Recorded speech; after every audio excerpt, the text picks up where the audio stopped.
The incessant rain triggered by Cyclone Tauktae has forced over 5,000 people of 1,479 families in Kerala to seek shelter in relief camps opened by the state government. As many as 8% of them were either COVID positive or had suspected symptoms of the infection, according to the state government data. As there are hardly 2 weeks left for the onset of the southwest monsoon in the state, the rising COVID cases would be a headache for the state authorities. According to sources, these were known cases before shifting them to camps.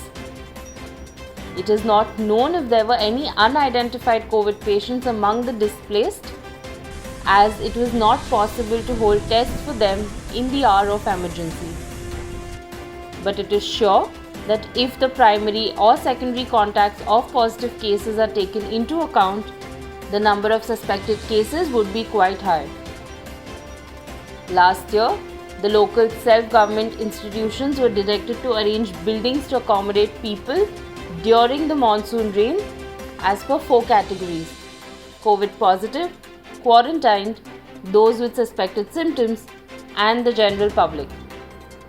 However, a good number of them had failed to ensure this on ground.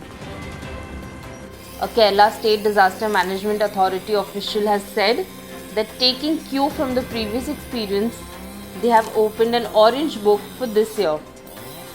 It consists of guidelines to be followed in the event of disasters, which would be released on May 25th.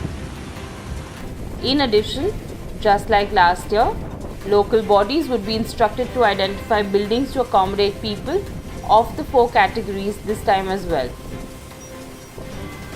District collectors will ensure ground level preparedness ahead of the peak of monsoon.